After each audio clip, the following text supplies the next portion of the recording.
आप सभी को मेरी नमस्ते और जय हिंद। आप सभी का स्वागत है चिरंजीवी क्लासेस पर। आई होप आप सभी स्वस्थ हैं, मस्त हैं, तंदुरुस्त हैं। जैसा कि आपका सीडीएस का जो पेपर है, सीडीएस 1 2025 का जो पेपर है वो 13 अप्रैल को है। और आप सभी को पता होगा, आप सभी के 3 सब्जेक्ट्स होते हैं, मैथ्स, इंग्लिश और आपकी क्या, जीके, जीएस। और सिर्फ इस पेपर में अगर तरीके से देखा जाए तो 12 दिन बचे। तो उन 12 दिनों में आपको क्या करना है, क्या स्ट्रेटेजी रहनी चाहिए, उसका ये वीडियो है। सबसे पहले मैं आपको बताना चाहूंगा इंग्लिश का। और इस पूरे वीडियो में आपको क्या क्या बताऊंगा, इंग्लिश के बारे में बताऊंगा, मैथ्स के बारे में बताऊंगा, जीके जीएस के बारे में बताऊंगा कि जीके और जीएस में आपको क्या चीज़ें फॉलो करनी है। और और एक चीज़ ये कि मॉक टेस्ट आपको कितने देने हैं और किस हिसाब से देने हैं। आपको सीडीएस को समझना होगा कि सीडीएस है क्या चीज़। सीडीएस जो है एक 6 घंटे का पेपर होता है। अगर मैं आईएमए की बात करूं, अगर कोई बच्चा आईएमए को टारगेट कर रहा है, एयर फोर्सेस को टारगेट कर रहा है, तो 2 घंटे का पेपर मेरा इंग्लिश का होगा, 2 घंटे का पेपर मेरा किसका होगा, जीके का होगा, और 2 घंटे का पेपर मेरा किसका होगा, मैथ्स का होगा। सबसे एंड के अंदर क्या होता है, आपका मैथ्स होता है। तो जिस बच्चे में नॉलेज के साथ क्या है, स्टैमिना है, जिस बच्चे में नॉलेज के साथ क्या है, स्टैमिना है, वही इस पेपर को क्या कर सकता है, क्लियर कर सकता है। ये ध्यान रखना। समझ में आया? स्टेमिना का मतलब क्या है मेरा यहाँ पे, कि आप क्या कर रहे हो। अगर मैं देखूं तो 2-2 घंटे के आपके पेपर होते हैं, 2 घंटे, फिर 2 घंटे और 2 घंटे। 2 घंटे आपका पहले इंग्लिश हो गया, फिर जीके हो गया, और सबसे एंड में आपका मैथ्स हो गया। इस तरीके से होगा। फिर इसके बीच में कुछ ना कुछ आपका ब्रेक होगा, यहाँ पे भी कुछ ना कुछ आपका ब्रेक होगा। तो अगर मैं तरीके से देखूं यहाँ पर आपके, तो 8-9 घंटे, या हो सकता है ट्रेवलिंग को भी मिला लूं मैं, तो 10 घंटे आपका क्या होगा, 13 अप्रैल को आप ऑक्यूपाइड होगे। तो आपको क्या स्ट्रेटेजी फॉलो करनी चाहिए, उसको सीखना है और समझना है। जैसे अगर मैं बात करना चाहूं सबसे पहले इंग्लिश की, आप इस वीडियो को कोशिश करना कि 2x की स्पीड पे देखें। इंग्लिश की बात करना चाहूं मैं, ठीक है। चलो इससे पहले मैं आप लोगों को एक चीज समझाता हूं कि होता क्या है। दो तरह के बच्चे हैं अभी, दो तरीके के क्या है आपके बच्चे हैं, दो टाइप के क्या है आपके स्टूडेंट्स होते हैं, ठीक है। एक अभी स्टूडेंट वो होगा जिसका करीब करीब 50% वो स्कोर कर रहा होगा, 50-60% स्कोर कर रहा होगा। और एक बच्चा होगा जो रिपीटर होगा, जो दूसरा तीसरा चौथा अटेम्प्ट दे रहा होगा, ठीक है। तो रिपीटर को क्या करना है, अगर उसने ढंग से पढ़ रखी है मैथ्स वगैरह, तो उसको क्या करना है, कितने मॉक देने हैं, ये सब बताऊंगा मैं। और ये जो 50-60% पे है अभी कोई बच्चा जिसका फर्स्ट अटेम्प्ट है या हो सकता है सेकंड अटेम्प्ट है, ठीक है, उसको भी क्या मॉक देने, किस तरीके से देने, वो सब बताऊंगा। सबसे पहले मैं इंग्लिश पे लेकर के चल रहा हूँ आप लोगों को कि इंग्लिश में क्या करना है आप लोगों को। अगर मैं इंग्लिश की बात करूं आप सभी से, ठीक है, अभी आपके पास 12 दिन है, तो कोशिश ये करनी है आप लोगों को क्या, कि पीवाई क्यूज पे आप फोकस करें। किस पे? पीवाई क्यूज पे आप क्या कर लें, फोकस कर लें जितना हो सकता है। मतलब मिक्स में क्या करना है आप लोगों को, क्वेश्चन सॉल्व करने हैं। क्या करने हैं? क्वेश्चन सॉल्व करने हैं, सॉल्व, ठीक है। अब वो कहां कराए जाएंगे, ठीक है, वो इसी चैनल पे करवाए जाएंगे। इंग्लिश में प्रैक्टिस करवाई जाएगी आपकी कि मिक्स में अगर आपके सामने कोई एरर आ रहा है तो उसको किस तरीके से सॉल्व करना है आपको, ठीक है। तो आप चाहें तो ये वीडियोस भी देख सकते हैं हमारे चैनल पे, जो आएगी अभी मिक्स में पूरी प्रैक्टिस करवाई जाएगी आपको 6-7 दिन बहुत अच्छे से। तो उन वीडियोस को भी जरूर देखें। या फिर आप क्या कर सकते हैं, पिनेकल की एक बुक आती है एसएससी की, पिनेकल की एसएससी की बुक आती है, अभी फैब में अपडेट हुई है वो बुक। तो आपको अपडेटेड बुक लेनी है, और इसके अंदर जो भी क्वेश्चंस हैं मिक्स में, क्या मिक्स में, मतलब जितने भी एरर है वहां से आप क्या कर सकते हो, प्रैक्टिस कर सकते हो। ये हर टाइप के बच्चे को करके जाना है, एटलीस्ट इतना तो करके जाना। अभी आपके पास इतना समय नहीं है कि आप पूरी पूरी क्लासेस के लेक्चर लेने के लिए बैठ जाएं, इतना समय बिल्कुल भी नहीं है आपके पास। अभी जो समय है वो क्या है, रिवीजन का है। तो अभी आप एटलीस्ट क्या कर सकते हैं, पिनेकल बुक उठाएं, उसमें जो क्या है आपके पास मिक्स में क्वेश्चंस हैं उनको उठाएं, ठीक है। एरर हैं, फिल इन द ब्लैंक्स है, प्रीपोजिशन वाले क्वेश्चंस हैं, क्लोज टेस्ट वगैरह है, वो सब वहां से आप प्रैक्टिस कर सकते हैं इस बुक से। अब वोकैब के लिए क्या करना है, सबसे पहले प्रीवियस ईयर वोकैब देखो, ठीक है। और कम से कम आपको एक फिक्स पता होना चाहिए कि फिक्स वोकैब नाम की चीज होती है। क्या होती है? Fix vocab. और ये कहां मिलेगी आपको? एसएससी की अगर देखना चाहेंगे आप, तो एसएससी की जो वोकैब होती है वो मोर देन इनफ होती है। तो ब्लैक बुक, और अगर एमबी पब्लिकेशन की बात करें तो इसमें क्या मिल जाती है, फिक्स वोकैब मिल जाती है। तो एक बार आप इन वोकैब को भी देख करके जाएं, क्वेश्चन इन्हीं में से मिलते हैं, ठीक है। अगर कोई क्वेश्चन रिपीट हो रहा है तो इन्हीं में से मिलेगा, वन वर्ड सब कुछ, ठीक है। तो आप ये भी देख सकते हैं। प्रैक्टिस कहाँ कहाँ से करनी है मैंने आपको बता दिया, ठीक है। अगर आप यहाँ से प्रैक्टिस भी नहीं करना चाह रहे तो आप, एक बुक है flint to paramount, Neetu Singh ma'am की बुक है, कम से कम उस बुक को तो सॉल्व करके जाएं। उसके एरर्स जितने भी है, जितनी भी वो बुक है, जो भी उस बुक में है, सब कुछ पढ़ के जाएं, इतना तो पढ़ के जाइए, ठीक है। ये बात हो गई इंग्लिश की। इंग्लिश मैंने आपको बता दिया कि एरर्स कहाँ से करने हैं। एक बुक मैंने आपको क्या बताई है, नीतू सिंह मैम की बुक बताई है। एक बुक मैंने आपको बताई है पिनेकल की, ठीक है। इसमें आपको मिक्स क्वेश्चंस बहुत सारे मिल जाएंगे एसएससी के, तो वहां से आप क्या कर सकते हैं, प्रैक्टिस कर सकते हैं। मैंने यही बता दिया, इस चैनल पे आपको क्लासेस मिलने वाली है इंग्लिश की, आप उसको भी क्या कर सकते हैं और देख सकते हैं। फिर मैंने आपको क्या बताया, वोकैब के लिए अगर अभी भी आपको लग रहा है वोकैब में हाथ तंग है, तो आप ब्लैक बुक को देख सकते हैं, एमबी एप्लीकेशन को देख सकते हैं। अब ये पढ़नी कैसे है, मैंने हमेशा मेरे ऑफलाइन में स्टूडेंट्स को भी समझाया है, ऑनलाइन में हमेशा एक चीज समझाता हूँ। जिस तरीके से आपने हनुमान चालीसा पढ़ी है, उस तरीके से इन बुक को पढ़ना होता है। करना क्या होता है, जैसे मैंने डिसाइड कर लिया मेरे को आज क्या पढ़ने हैं, वन वर्ड पढ़ने हैं। अब मैंने डिसाइड करा मेरे को 160 वन वर्ड पढ़ने हैं। अब इसको लिख लिख के याद मत करने बैठ जाना। आपको इसको जैसे दवाई लेते हैं अपन, ठीक है, एक बारी सुबह, एक बारी दिन में और एक बारी शाम को, इस तरीके से क्या करना है, सिर्फ पढ़ना है। पढ़ने का मतलब सिर्फ और सिर्फ रीड करना है आपको, समझ में आ गया। इस तरीके से आपको क्या करना है, अपना पूरा इंग्लिश का अभी आने वाले दिनों को टारगेट करना है। दूसरी चीज, अब मैं बात करूं तो किसकी, आपकी मैथ्स की। सब्जेक्ट क्या हो गया आपका, मैथ्स। अभी अगर कोई बिगिनर है तो वो सोचे कि भाई मैं मैथ्स में 50 में से 100 में से 50 नंबर स्कोर कर लूं, तो ऐसा इम्पॉसिबल है, ठीक है। बट आप क्या कर सकते हो, वो चीज देखो। इस चैनल पे मैं कल से, आज से नहीं कल से, थोड़ा वो टेक्निकल इश्यूज हैं, अभी अभी स्टूडियो सेटअप करवाया है, तो उस कारण या तो आज से या कल से आपको रोज 8 बजे मैथ्स की क्लास मिलेगी। कितने बजे, रोज 8 बजे लाइव क्लास होगी, और एक क्लास करीब करीब 1.5 से 2 घंटे की होगी। और इसमें सिर्फ और सिर्फ मैं क्या कराऊंगा, एडवांस मैथ। और एडवांस मैथ कैसे कराऊंगा, पहले थ्योरी कराऊंगा, फिर उसके बाद बेस्ट क्वेश्चंस जो आपके प्रीवियस ईयर है सीडीएस के, वो करवाऊंगा, तो आप वो देख सकते हैं, ठीक है। और उन क्वेश्चंस को रट के चल जाना, मोर देन इनफ होगा। वो भी करीब करीब 40 क्वेश्चन तो कर ही आओगे अगर ये क्लासेस भी लेके चले गए तो आप। तो मैथ्स के लिए आप ये कर सकते हैं। बाकी आप जो थोड़े बहुत अच्छे स्टूडेंट्स होते हैं, पके हुए चावल जिन्हें बोलते हैं, अगर वो है तो वो क्या कर सकते हैं, उनको क्या करना है, शॉर्ट नोट्स उनके पास होने चाहिए। शॉर्ट नोट्स हर तरीके के, जैसे कोई भी चैप्टर है, जैसे मैंने अगर बात करा ज्योमेट्री के, तो आपके पास ज्योमेट्री के शॉर्ट नोट्स होने, ठीक है। जब मैं कराऊंगा आपको तो दिखाऊंगा ज्योमेट्री में कि मेरे स्टूडेंट्स ने किस तरीके से शॉर्ट नोट्स बना रखे हैं। तो उस तरीके से आपके पास अगर शॉर्ट नोट्स है तो उनको रिवाइज करना है। क्या करना है, उनको रिवाइज करना है। मेंसुरेशन के हैं तो उनको भी रिवाइज करना है, ट्रिगो के हैं तो उनको भी रिवाइज करना है, नंबर सिस्टम है तो उनको भी रिवाइज करना है, और अगर मैं बात करूँ अलजेब्रा तो उनको भी क्या करना है, आपको रिवाइज करना है। इनको आपको रिवाइज करना है। और पके हुए चावलों के लिए बता रहा हूँ, उनको ज्यादा टाइम स्पेंड करना है मॉक टेस्ट पे स्पेंड करना है, मॉक टेस्ट पे ज्यादा टाइम स्पेंड करना है। अब मैं बता रहा हूँ, जैसे मैथ्स का हो गया आप सभी का, ठीक है, मैथ्स हो गया और इंग्लिश का, ठीक है? बात करें अपन, अब आपका एक जीके बच रहा है। देखो जीके को करना क्या होता है, जीके में बहुत सारे पार्ट्स है, के इसमें बहुत सारे पार्ट्स है। अगर मैं बात करूं हिस्ट्री, पॉलिटी, ठीक है, ज्योमेट्री, सॉरी ज्योग्राफी, को करंट के, साइंस, साइंस में क्या हो गई, आपकी फिजिक्स हो गई, आपकी केमिस्ट्री हो गई, आपकी बायो हो गई, ठीक है।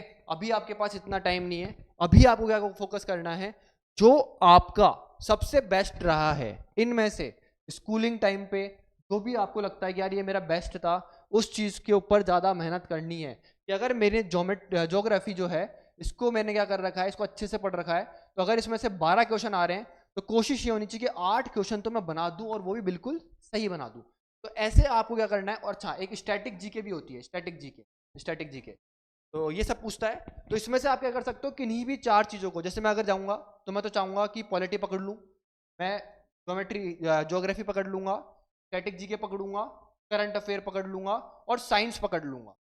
मैं ये 4 चीजें करके जाऊंगा। पहली, अगर मैं जाऊंगा पेपर देने, तो वैसे मैं नहीं देता पेपर, ये तीसरी, और ये चौथी, और ये कितनी, 5वीं, इनको जरूर पढ़ के जाऊंगा मैं।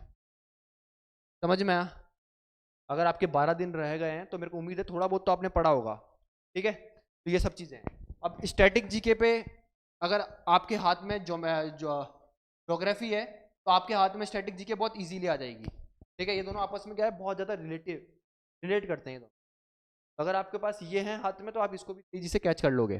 ठीक है, और करंट अफेयर्स हैं, तो इनको कैसे पढ़ोगे आप? करंट अफेयर के जो मंथली वीडियोस आते हैं, मंथली कोशिश करना कि वो पढ़ो आप लोग मंथली, कि एक मंथ के 100 क्वेश्चन जो हो गए उनको उठाया, उनको पढ़ लिया अपन ने। समझ में आया?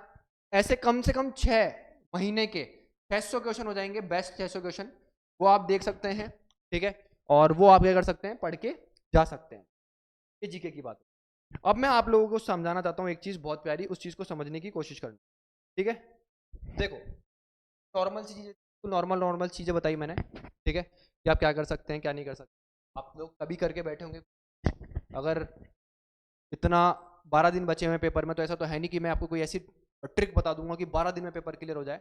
पेपर कभी भी 12 दिन में क्लियर नहीं होते, बहुत मेहनत लगती है, बहुत ज़्यादा मेहनत लगती है। किसी किसी बच्चे को तो सालों लग जाते हैं उसके बाद जाकर के उसका। तो पेपर क्लियर करना मजाक नहीं है, कॉम्पिटिशन बहुत टफ है। तो ऐसी कोई ट्रिक नहीं है कि 12 दिन में पेपर क्लियर, ऐसा नहीं होगा। बिल्कुल नॉर्मल सी ट्रिक बता रहा हूँ। अगर शुरुआत में स्टेप बाय स्टेप वही चीज़ समझाता बच्चे को, समझ में आया? तो लेकिन अभी मैं ये बता रहा हूँ कि आप तरीके से किन किन चीज़ों को टारगेट कर सकते हैं। आपको अपने बिहाफ पे देखना है कि यार मैं, बताइए, आपको इनमें से दिमाग लगाना है कि क्या स्ट्रॉन्ग चीज़ है, किन पे वर्क कर सकता हूँ, मेरी क्या वीक चीज़, किन पे वर्क करना चाहता हूँ, वर्क कर सकता हूँ। दोनों चीज़ें हैं, वो आपको डिसाइड करना है। अब मैं आपको एक और चीज़ बता रहा हूँ, बहुत प्यार से चीज़। बच्चे के 50 से 60% नंबर पे वो आ चुका है, और नंबर चाह रहा है कि बढ़ाना आपने। देखो मैंने शुरू से समझाई है एक चीज़, वो है आपका मॉक टेस्ट। क्या है? Mock test. जो बालक मॉक टेस्ट को इग्नोर कर देता है ना, वो बालक बहुत पीछे रह जाता है कंपटीशन में। ये हमेशा ध्यान रखना, सारे के सारे बच्चे। मैंने क्या बोला, जो भी बच्चा मॉक टेस्ट को क्या करता है, इग्नोर करता है, वो बच्चा क्या होता है, बहुत पीछे रह जाता है कंपटीशन में। मॉक टेस्ट और इसका डिटेल्ड एनालिसिस वो बहुत इंपॉर्टेंट होता है, बहुत ही ज़्यादा इंपॉर्टेंट चीज़ होती है मॉक टेस्ट। अब आपको करना क्या है, आपको कोई भी बच्चा हो, चाहे बच्चा 50% 60% नंबर उसके आ रहे हैं, चाहे पका हुआ चावल है, चाहे ऐसा भी बच्चा है, उसको मॉक टेस्ट लगाने हैं। और मॉक टेस्ट कैसे लगाने हैं? 5 अप्रैल, 6 अप्रैल, 7 अप्रैल, 8 अप्रैल, कितने दिन हो गए? 4, 9, 10 और कितना, 11, 12। और आपका क्या बच रहा है फिर? आपका 13 तारीख, जिस दिन आपका क्या होगा, युद्ध होगा। युद्ध तो आपने 6 महीने में करा है, वो निकल करके, तो आपने साल भर से करा है, वो निकल करके इस दिन आएगा आपने करा क्या है जीवन में अभी तक। अब आपके पास ये दिन बच रहे हैं, ये दिन बच रहे हैं। ठीक है, अब समझने की कोशिश करना, करना क्या है। कोई भी 4 या 5 दिन उठाने हैं आपको। मैं तो ये बोलूंगा कि लास्ट के 2 दिन तो छूटने ही चाहिए आपके। ये 2 दिन, इन 2 दिन आपको मॉक टेस्ट नहीं देने हैं। समझ में आ गया? कोशिश करना कि इस दिन भी आप मॉक टेस्ट ना दो, 10 तारीख तो। इससे पहले 1, 2, 3, 4 और कितने दिन हो गए, 5 दिन। समझ में आया? अब इन 5 दिन में आपको क्या करना है, ध्यान से समझना। जहां पर इंग्लिश का मॉक टेस्ट लग गया मेरा, इस टाइम पे पेपर है, एग्जैक्ट उसी टाइम पे, समझ में आ गया, एग्जैक्ट उसी टाइम पे मैंने क्या बोला, सीडीएस स्टेमिना का गेम है। स्टेमिना प्लस नॉलेज जिसको है वही सीडीएस क्लियर कर पाएगा। जिसमें स्टेमिना है, जिसमें गूदा है 8 घंटे सीट पे बैठे रहने का और 8 घंटे दिमाग चलाने का एफिशिएंसी के साथ, वही पेपर निकाल पाएगा, नहीं तो पेपर नहीं निकलेगा। अगर मेरा दिमाग बिल्कुल वहां पर जहां पेपर में मैं बैठा हूं वहां पर है ही नहीं, तो मैं पेपर कैसे निकालूंगा? तो इसीलिए मैं बता रहा हूं, जो स्ट्रेटेजी बता रहा हूं इस चीज को ध्यान रखना, इस चीज को इग्नोर मत करना। मैंने क्या बोला, 5 तारीख आपको सबसे पहला पेपर दे दिया आपने अपना इंग्लिश का। फिर जितने मिनट का आपको पेपर में गैप मिलेगा, उतने मिनट आप क्या करो, उठ करके बाहर जाओ, थोड़ा सा घूम करके आओ। फिर एग्जैक्ट जीके का पेपर जितने बजे होगा आपका, जीके का पेपर जितने बजे होगा आपका, जिस जिस टाइम पे पेपर होगा उस टाइम पर आपको क्या करना है, जीके का पेपर देना है। फिर यहां पर जो गैप मिलेगा उस पर वापस से घूमने जाओ बाहर। ठीक है, थोड़ा बहुत घूमो टहलो, फिर वापस से आओ और फिर आप अपना मैथ्स का पेपर दो, जो मैथ्स को टारगेट कर रहा है। समझ में आया? जब तक मैं 2 घंटे यहां पर एफिशिएंट होकर के नहीं बैठूंगा, जब तक मैं 2 घंटे इस जीके में एफिशिएंट होकर के नहीं बैठूंगा, जब तक मैं 2 घंटे मैथ्स में एफिशिएंट होकर के नहीं बैठूंगा, तब तक मैं कितना ही मेरे को आता हो, अगर मेरी एफिशिएंसी नहीं है, अगर मेरे में स्टेमिना ही नहीं है पेपर में बैठने का, तो मैं पेपर क्लियर नहीं कर पाऊंगा। या क्लियर भी कर दूंगा तो जो मेरे को चाहिए पेपर में वो चीज़ निकल करके नहीं आई। समझ में आया? तो वो कैसे आएगी? जब मैं 5 तारीख को मॉक दूंगा। समझ में आया? जब मैं 6 तारीख को इसी तरीके से इंग्लिश का पेपर दिया, फिर मैं बाहर घूमने गया, टहलने गया, फिर मैंने जीके का पेपर दिया, फिर थोड़ी देर में टहलने गया, फिर जिस टाइम पर सपोज अगर इंग्लिश का पेपर 8 बजे स्टार्ट हो रहा है तो एग्जैक्ट 8 बजे मैं पेपर देने के लिए बैठ गया। अच्छा, इसमें एक चीज ये भी करनी है, मेरे को पता है बहुत सारे बालक ऐसे बोलेंगे सर मैं इंग्लिश का पेपर 1 घंटे में खत्म कर देता हूँ, तो मैं 1 घंटे खत्म करने के बाद मैं उठ के चला जाता हूँ। तो मेरा एक सिंपल सा एक आपसे ये क्वेश्चन है, क्या पेपर में जिस दिन आप पेपर दोगे, क्या 1 घंटे बाद जब आपने पेपर खत्म कर दिया उसके 1 घंटे बाद क्या आप उठ करके बाहर चल जाओगे? नहीं, वहीं बैठे रहोगे, वहीं बैठे रहोगे, उस सीट पे बैठे रहोगे जब तक पेपर खत्म ना हो जाए। तो इस चीज को समझो, जो समझाना चाह रहा हूं आपको मैं, कि एनर्जी की बात है, पूरी एनर्जी है। समझ में आया कि माइंड किस तरीके से वर्क कर रहा है? अगर इस तरीके से चलोगे तो माइंड बहुत अच्छा वर्क करेगा 13 अप्रैल को, क्योंकि माइंड को तुम्हें हैबिचुअल करना पड़ेगा इस दिन के लिए 13 अप्रैल, कि मैं 13 अप्रैल को भी पेपर को बहुत एफिशिएंसी के साथ दूं। समझ में आया? तो आपको क्या करना है, फिर 6 तारीख को भी इसी तरीके से पेपर देना है और रात को एनालिसिस करना है। समझ में आया? रात को एनालिसिस करो आराम से बैठ करके। अच्छा, ये पेपर कौन से देने? PYQ। समझ में आ गया? 2024 के दोनों पेपर दे दिए, समझ में आ गया? 2023 के दोनों पेपर दे दिए, 4 पेपर हो गए, बहुत है, मोर देन इनफ है। ठीक है, फिर 6 तारीख को भी इसी तरीके से पेपर देना है आपको। सबसे पहले इंग्लिश का, फिर थोड़ा बहुत गैप, फिर जीके का, फिर थोड़ा बहुत गैप, फिर मैथ्स, फिर आराम से थोड़ा गैप लेकर के एनालिसिस करना है।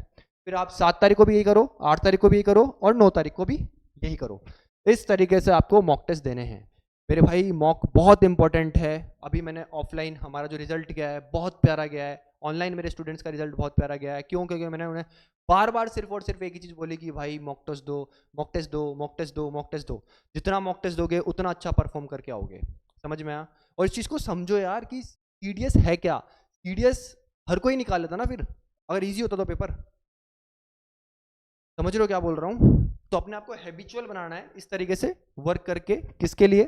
इस 13 अप्रैल के लिए। तो ये आपकी मॉक टेस्ट की स्ट्रेटजी हो गई आप लोगों के लिए। इंग्लिश की बताई आप लोगों को, ये की बताई। अभी को करना क्या होता है, अपन स्टेप बाय स्टेप चलते हैं इन चीज़ों पे, एक एक करके, जब अपन ऑफलाइन कोचिंग्स में होते हैं, ऑनलाइन कोचिंग्स में होते हैं। लेकिन अभी आपके पास 12 दिन है, तो मैं आपको पूरा एग्जैक्टली सब कुछ बता दिया कि किस तरीके से करना है। तो आई होप आप लोगों को वीडियो अच्छा लगा होगा। वीडियो अच्छा लगा हो तो लाइक शेयर सब्सक्राइब करना। और दूसरी चीज़, एक और चीज़ समझने की कोशिश करना आप सभी।